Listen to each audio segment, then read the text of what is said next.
आकाशवाणी నేను మొహిని భాటియా खबरें सिमगलिंग करण बिना हिसाब किताब मिलकर रखेंगे तुमतन हेठ अंदरूनी सलामती कायम रखने वाले कानून हेठ इतिहास की एक निर्मम घटना ने इन्हें पुश्तैनी घरों से उजाड़ दिया और ये लोग यहाँ आए 10 लाख से कुछ ज्यादा लोग। मगर ये देश तो पहले भी उनका ही था। आज भारत में 20 लाख से अधिक सिंधी हैं। भारत उनका देश है, उनका राज्य है।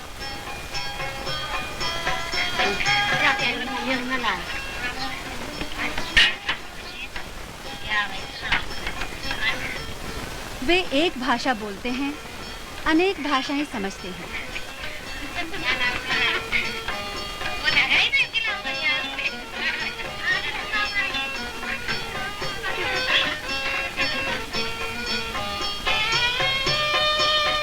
इस विशाल देश के हर हिस्से में वे बसे हुए हैं।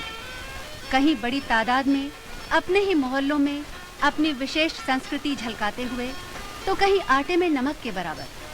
मगर हर कहीं वे अपने देश भाइयों के साथ सुख दुख में एक हैं।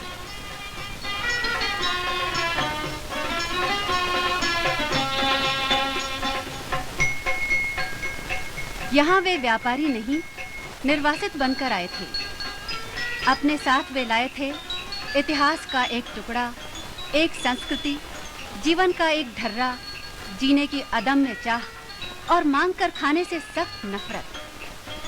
तब से लगभग 3 दशक होने वाले हैं। बीच के ये वर्ष कठोर परिश्रम के वर्ष रहे हैं और विभिन्न क्षेत्रों में उनकी सफलता कोई मामूली नहीं है। खासकर ये देखते हुए कि उन्हें प्रायः खाली हाथ शुरुआत करनी पड़ी थी। कल का फेरी वाला आज फैक्ट्री मालिक है। कल जो बच्चा सड़क पर चीजें बेचता था, आज सफल सेल्समैन है।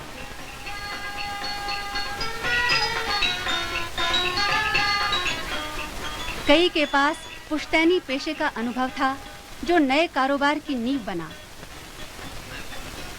मसलन शिकारपुरी महाजन को हिसाब लगाने में कमाल हासिल है। 2 सदियां पहले भी उसकी हुंडियां दूर विदेश की मंडियों में सकारी जाती थी। आज भी वो अपना बही खाता अपने पुरखों की हटवाणका लिपि में लिखता है।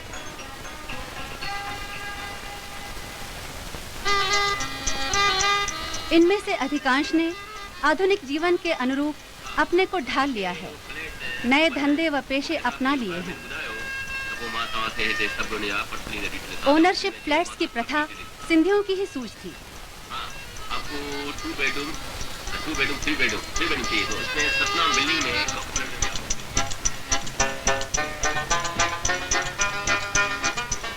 कुछ ने विदेशों में अपने भाई बंधुओं के साथ कारोबार में हाथ बटाकर भरपूर कमाया। धनी सिंधियों की गिनती एशिया के दोनों हाथ कमाने, दोनों हाथ लुटाने वालों में होती है। पापड़ खप्पे जरूर, सिंधी पापड़ जैसा ही नमकीन है सिंधी जीवन।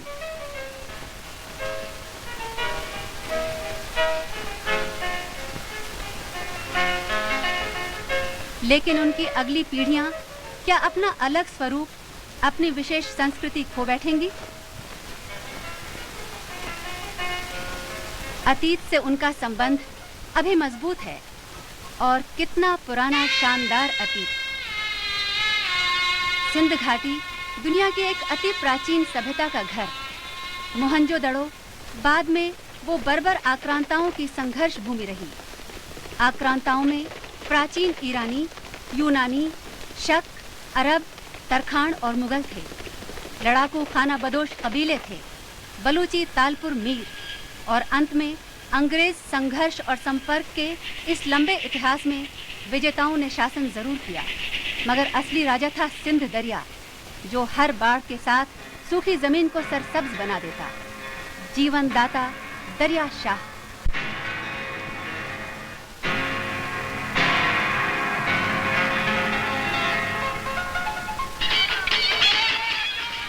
क्या हिंदू और क्या मुसलमान सभी कृपालु दरिया शाह के सम्मान में मेले और उत्सव रचाते थे, दरिया की लय पर छेज नाचते थे।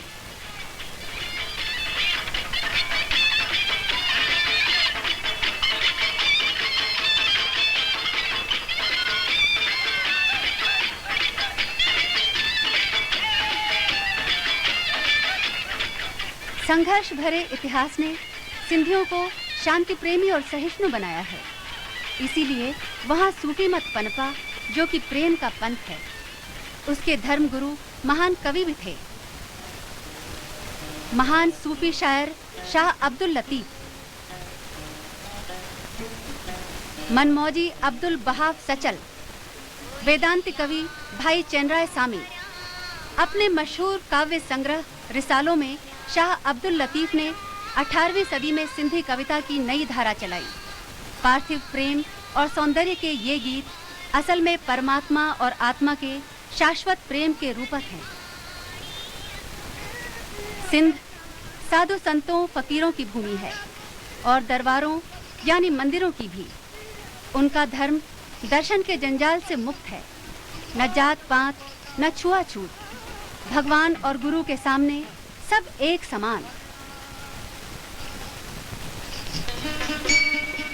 जहाँ भी सिंधी काफी तादाद में हैं, उन्होंने अपने पुराने दरबार पुनः स्थापित कर लिए हैं।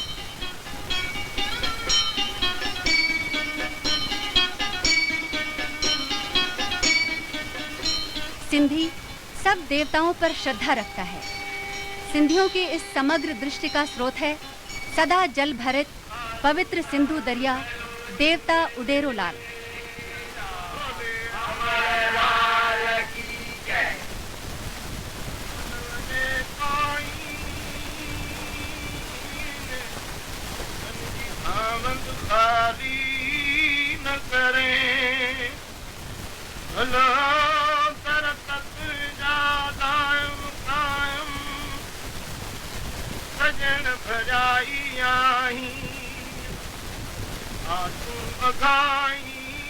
कथा है कि उडेरो लाल ने धर्मांध शासक के जुल्मों सितम से जनता की रक्षा की थी।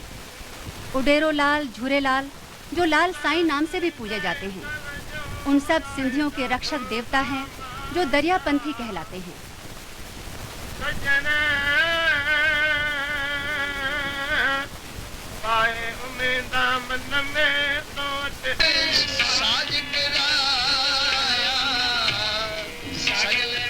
दरियापंथियों के अलावा नानकशाही भी हैं, मगर उनमें सांप्रदायिक भेदभाव नहीं है। जिससे जिसे आत्म शांति मिले पाए, यही चीज उनकी धार्मिक सहिष्णुता और धर्मनिरपेक्षता की नींव है।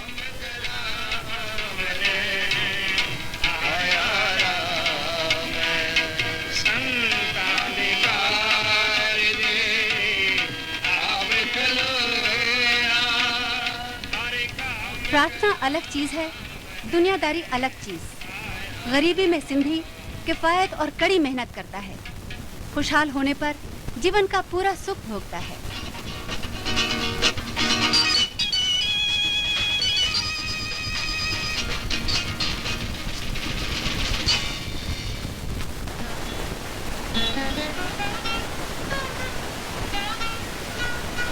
चैत्र सुद प्रतिपदा को हिंदू संवत का नया साल शुरू होता है। सिंधी उस दिन चेटी चंड मनाते हैं। वो सिंधु की बाढ़ का पहला दिन होता है, उडेरो लाल का जन्मदिन।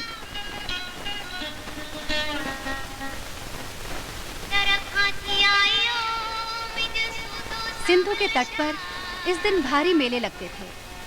अब तो कोई भी नदी, कोई जलाशय इस दिन उनके लिए सिंधु है।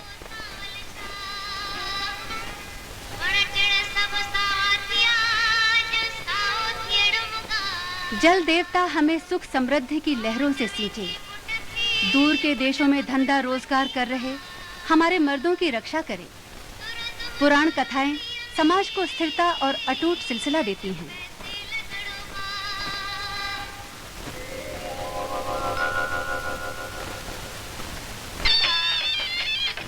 उडेरो लाल का आगमन आज सिंधियत दिन बन गया है, जिस दिन ये अपनी बहुरंगी संस्कृति का सुहावना प्रदर्शन करते हैं। सदाबहार छेज नाच।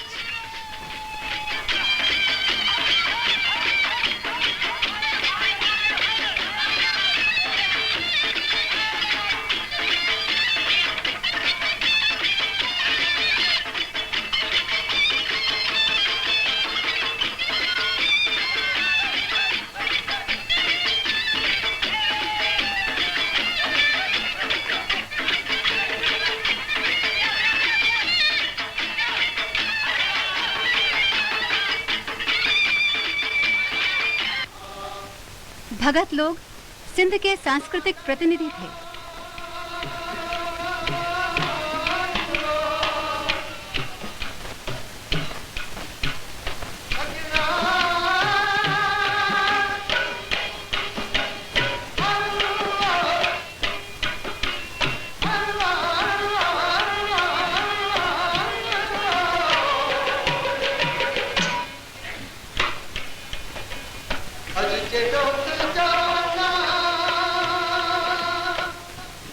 समस्त सिंधियों के प्रिय महान गायक संत भगत कंवर राम जी को कैसे भुलाया जा सकता है।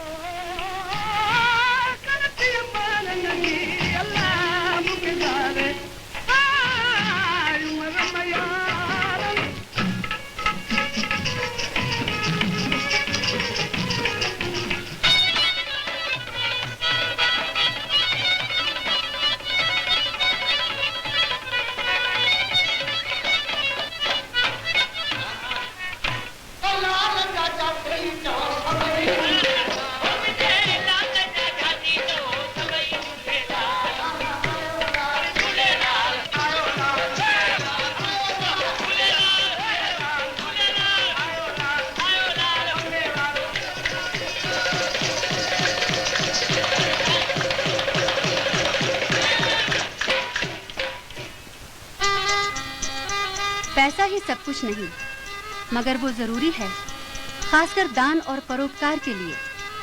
दानशीलता सिंधी जीवन का अंग है। धरती माँ के बच्चों, तुम सब एक हो, साधु वासवानी ने कहा था। पूना में उन्होंने ऊंची आध्यात्मिक परंपरा छोड़ी है। अस्पताल, स्कूल, कॉलेज सिंधियों ने बहुत से बनाए हैं जो सबके लिए हैं। पैसा साधन है, साध्य नहीं। मगर चांदी के रुपये की खनक में संगीत है। ये है लाडा, शादी का गीत।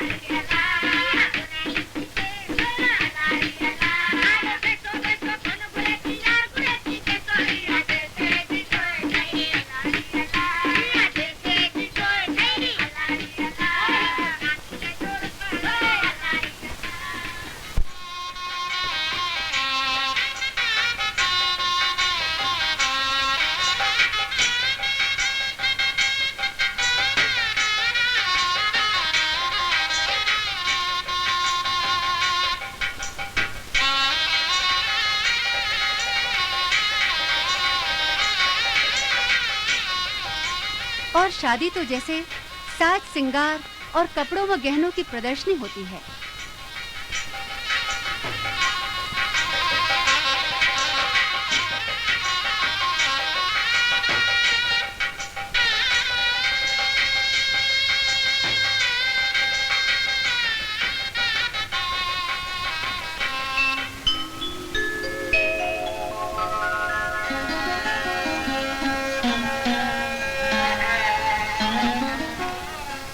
देवताओं और पुरखों का आशीर्वाद लेकर नई बहू पति गृह में प्रवेश करती है। लूण मईण की रस्म में दुल्हन ससुराल वालों के साथ नमक मापती है। नमक स्वाद का प्रतीक। इनके पारिवारिक जीवन का स्वाद कभी फीका न हो।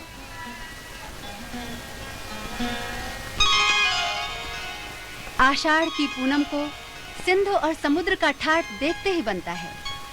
अब शुरू होते हैं चालीहो, यानी बाढ़ के आखिरी 40 दिन।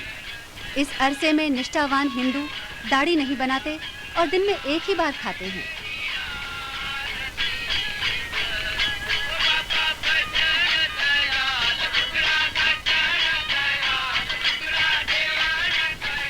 नदी का प्राणदायक जल जमीन को ढक ले, उर्वरता और समृद्धि देकर शांतिपूर्वक विदा ले।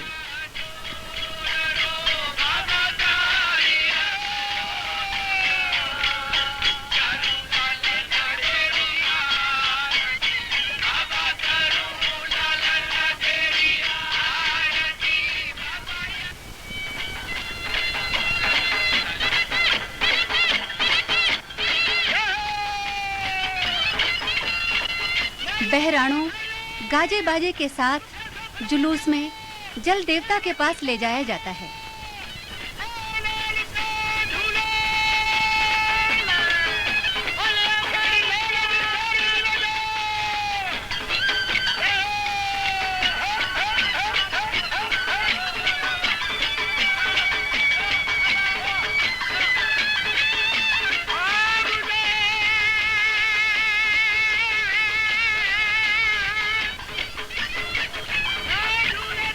सिंधी भारत की समृद्ध और नाना रूप संस्कृति के अविभाज्य अंग हैं।